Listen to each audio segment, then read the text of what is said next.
I want to explore time and eternity with you. And to do so,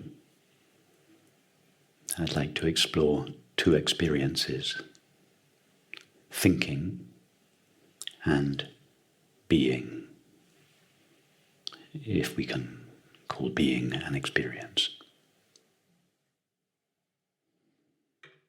So first of all, thinking.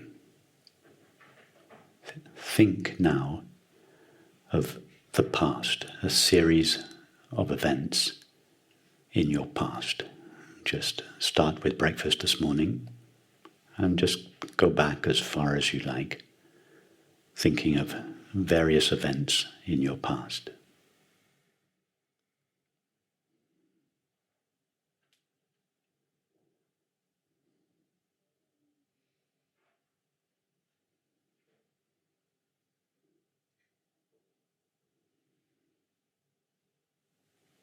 And now think of the future. Start with dinner this evening, and then think of something tomorrow, next week, next year, or in a few years' time.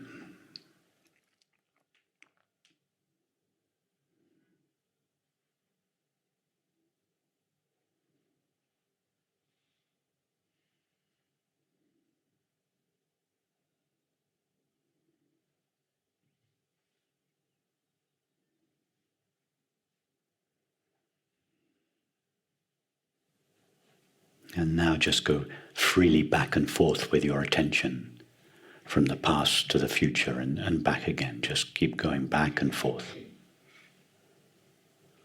from a past event to a future event.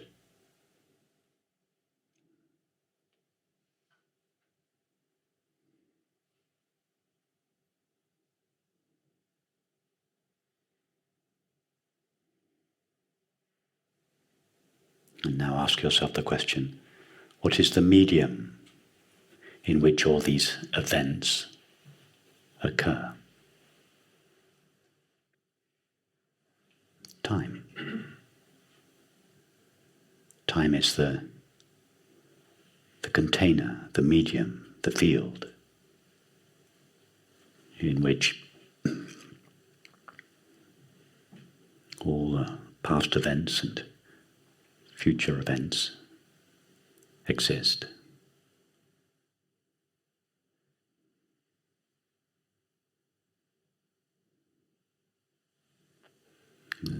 The time itself, the container in which all these events exist, is empty of events. It is the container that enables all these events to take place. It is itself inherently empty of events. So just imagine the empty container of time, populated by numerous events.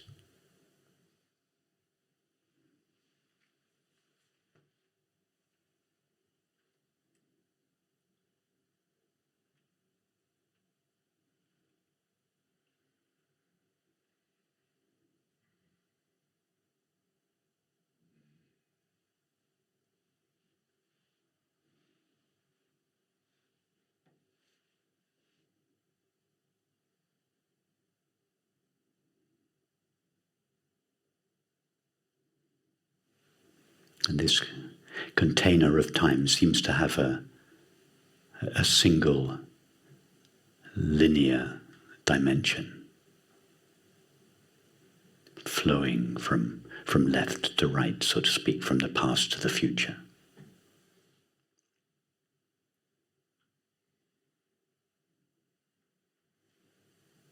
A horizontal axis of time.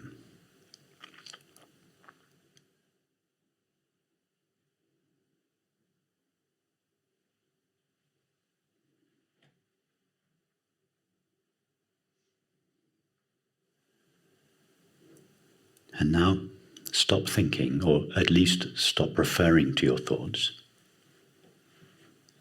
and come to the experience of being.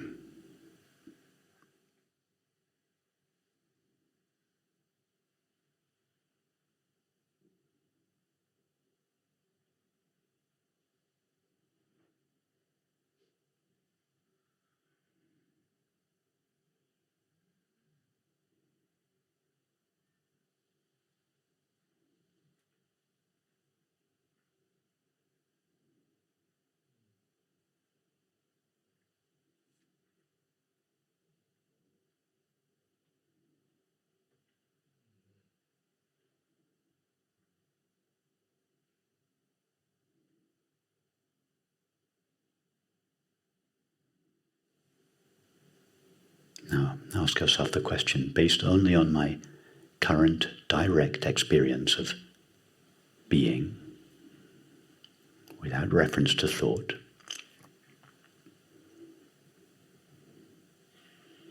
is the experience of being moving? Is it traveling along a line of time, or is it stationary?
Now, without referring to thoughts, ask yourself,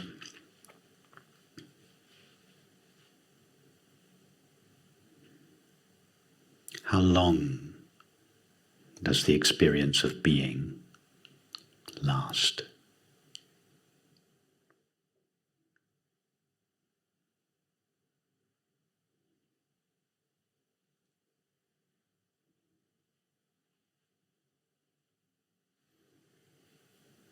How much time does the experience of being take up?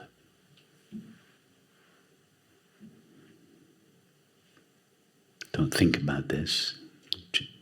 Put your thoughts, suspend your thoughts. Just go to the direct experience of being. Is it extended in time?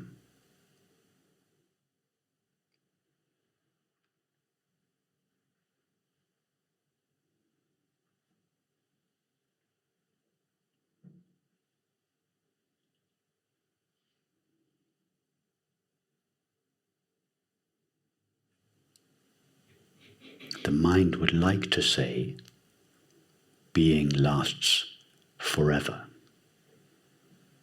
But forever, or everlasting, means extended indefinitely in time. But without reference to thought, there is no experience of time.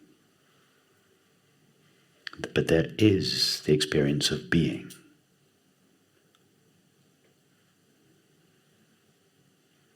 So see that if you refer just to the experience of being,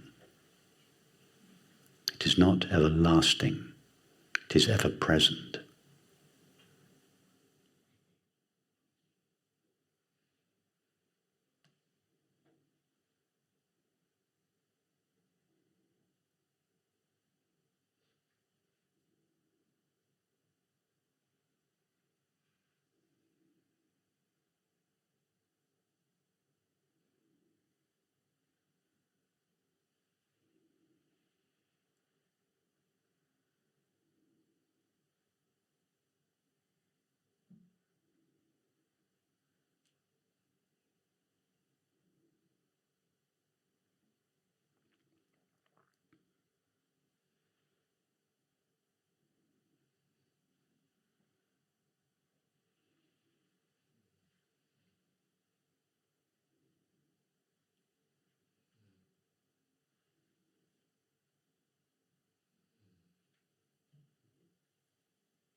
time is everlasting, but being is ever present.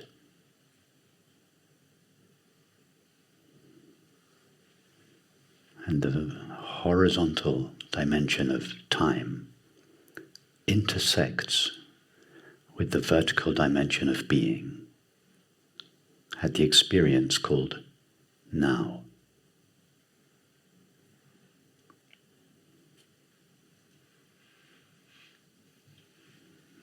From the point of view of the mind, now is a moment in time. From the point of view of being, now is eternity.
So now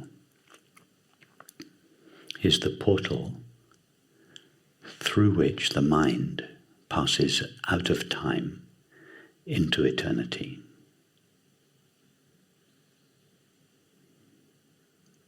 And the same portal through which being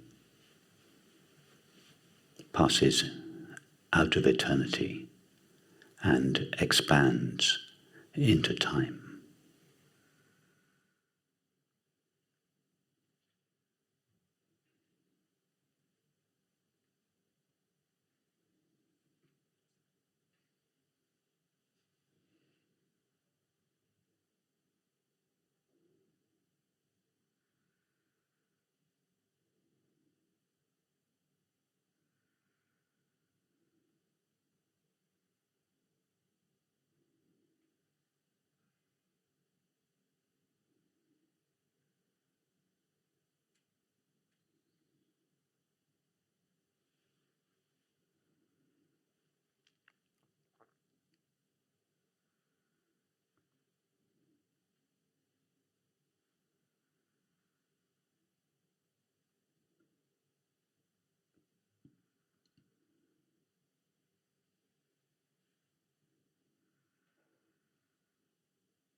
I want to explore this more experientially, more clearly.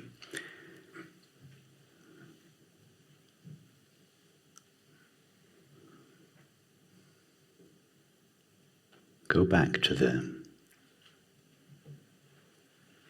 medium of time in which all the remembered events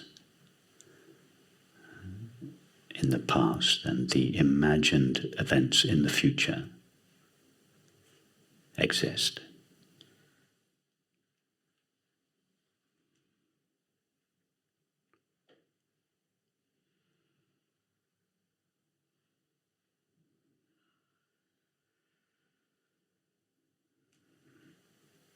In other words, go back to the medium of time that is populated with all your past memories and future imaginings. And now, ask yourself, if I remove all my memories of the past and all my imagination about the future, what remains of the medium of time? Another way of saying this is, if I stop thinking, because our memories and imaginings are just thoughts. So, if I stop thinking, what happens to this medium of time in which all the remembered and imagined events take place?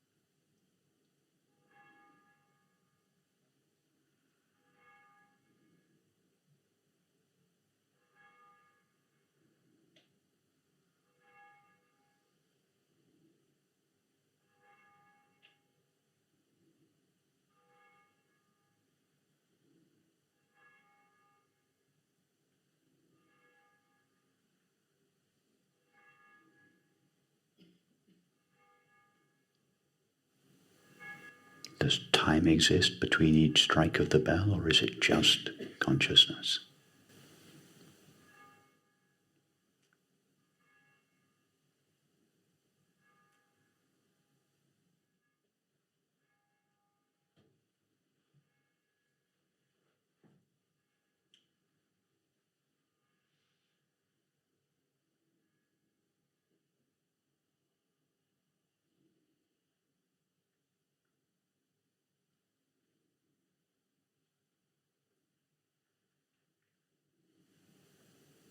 Go back to the question. What remains of time when all the events that populate it are removed?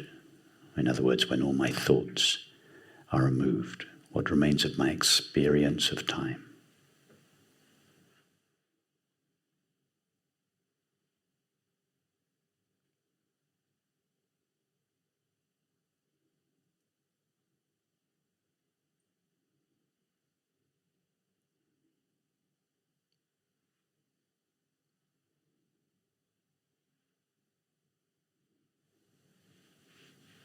See that as soon as we stop remembering and imagining events, that is, as soon as we stop thinking, time collapses. It collapses into now. Not now, a moment in time, for there is no longer any time present once it has collapsed into the now. It collapses into the ever-present now. That is, into eternity.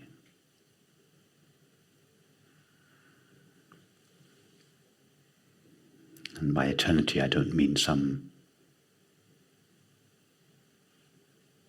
extraordinary realm outside of our experience. I just mean this ever-present now.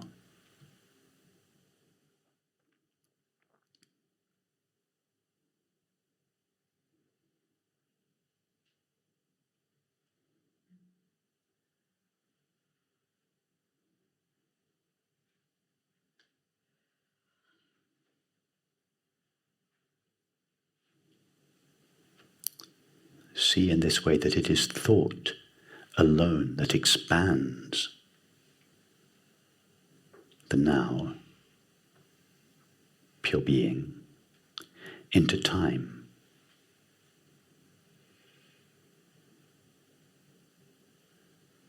soon as thought ceases, time collapses. As soon as thought begins, time expands. Just experiment with this. Experiment thinking about the past and the future.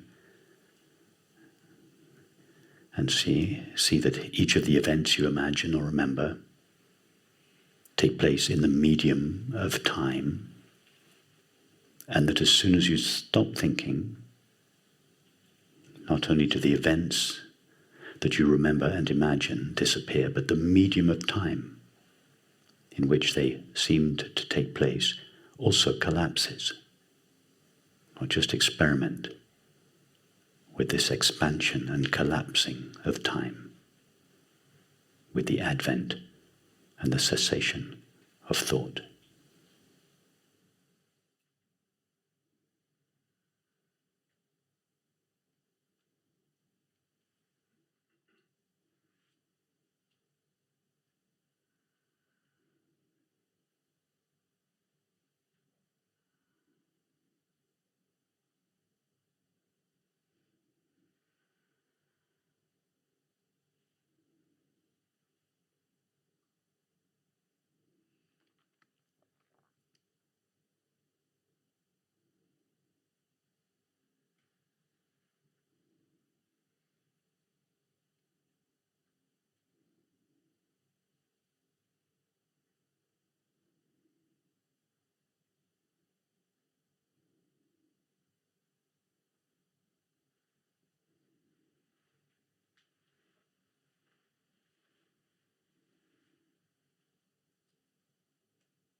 See in this way that time is not the medium in which thought takes place,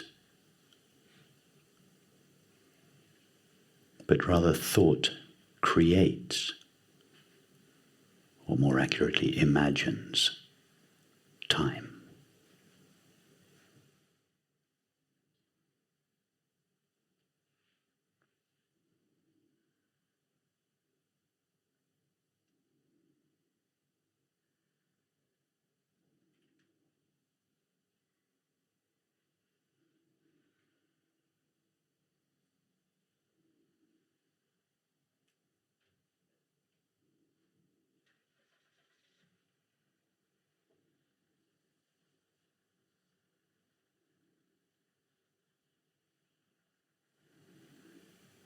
By thought in this context, of course, I mean memory and imagination.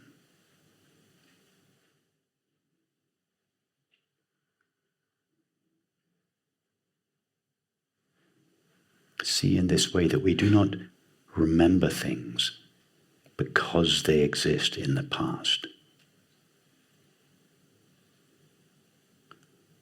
The past seems to exist because we remember them. In other words, it is thought that creates the illusion of the past and future, the illusion of time.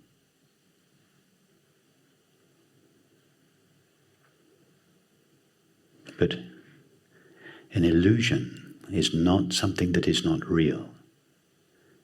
It is something that is real, but is not what it appears to be. In other words, all illusions have a reality to them. What is the reality, relatively speaking, of the three-dimensional landscape in the movie? The two-dimensional screen.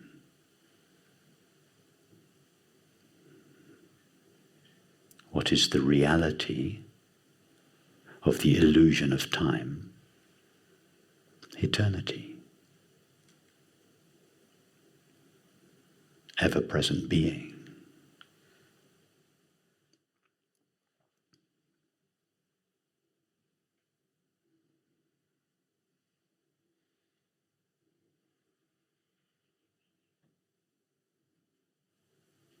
when you go to a 3D IMAX cinema. You see a fuzzy screen in front of you, a fuzzy two-dimensional screen. But when you put on your glasses, that fuzzy two-dimensional screen expands into a three-dimensional space, an ocean, or a landscape in which you are immersed as an observer. It is the glasses that you put on that expand the two-dimensional screen into the appearance of a three-dimensional world. It is the same when you put on the glasses of thinking.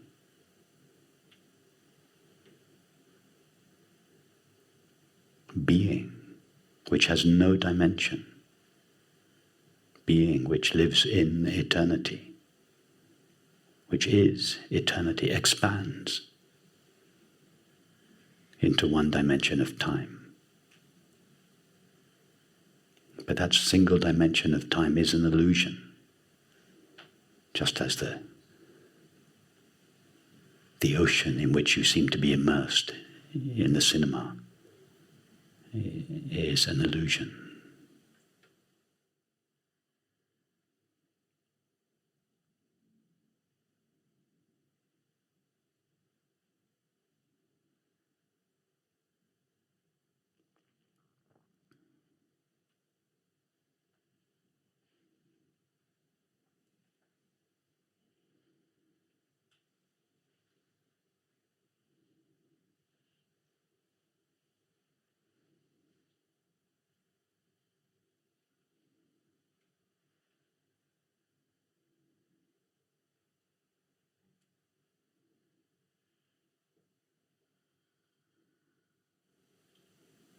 And just as the three-dimensional ocean in which you are immersed, that you experience in the cinema, is contained in potential in the fuzzy image on the two-dimensional screen, but is only realized when you put on your glasses. So everything that takes place in time, or has ever taken place, or could ever take place, or will ever take place in time, is folded up, as it were, in eternity.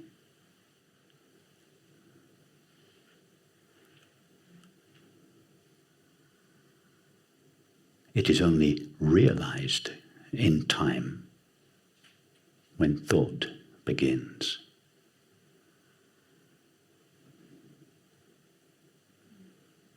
In other words, thought is the medium through which time emerges from eternity.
So it is the finite mind,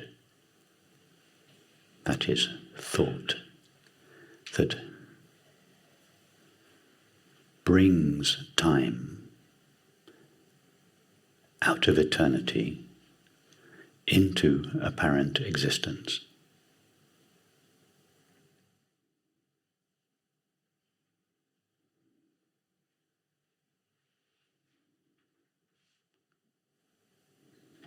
Now, what is the name that the finite mind gives to itself? I. So I is, in this context, a symbol for the mind. And it is in this context that in the literature of the Tantric tradition of Kashmir Shaivism, they say that the world is an expansion of I. In the Vedantic tradition, Ramana Maharshi expresses the same understanding. The I thought is the mother of the world. What they mean by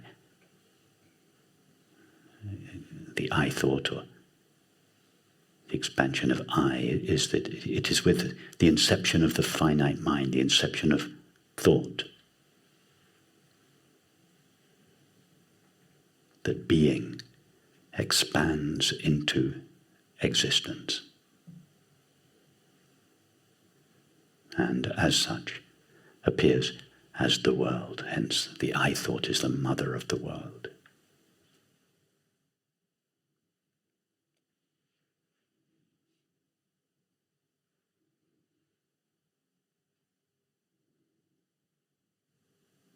And the corollary, the counterpart of this idea in contemporary physics, I would suggest, is the Big Bang.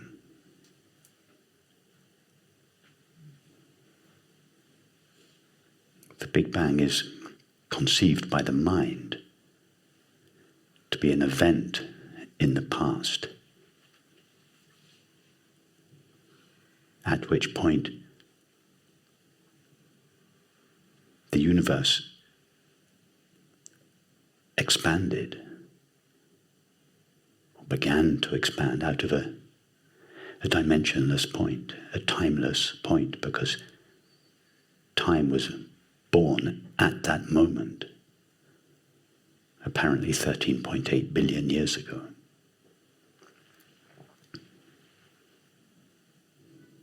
It did not happen 13.8 billion years ago. It happens now. Not now, a moment in time, but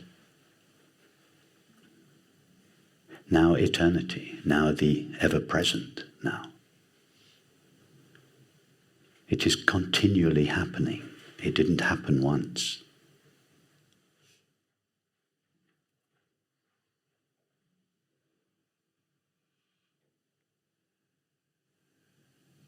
The Big Bang is this dimensionless point through which, a dimensionless point called now, through which being expands into existence.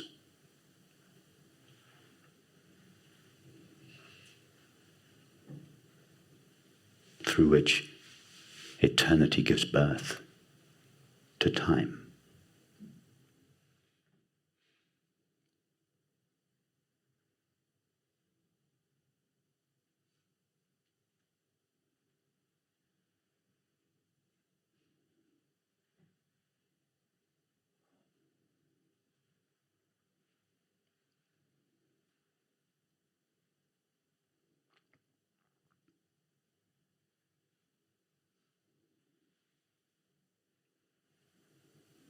And meditation or prayer is simply the reversal of this process, through which we pass out of time into eternity, through which the mind is divested of the limitations that it borrows from the content of experience, and stands revealed as the infinite.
Now forget everything I've said this morning.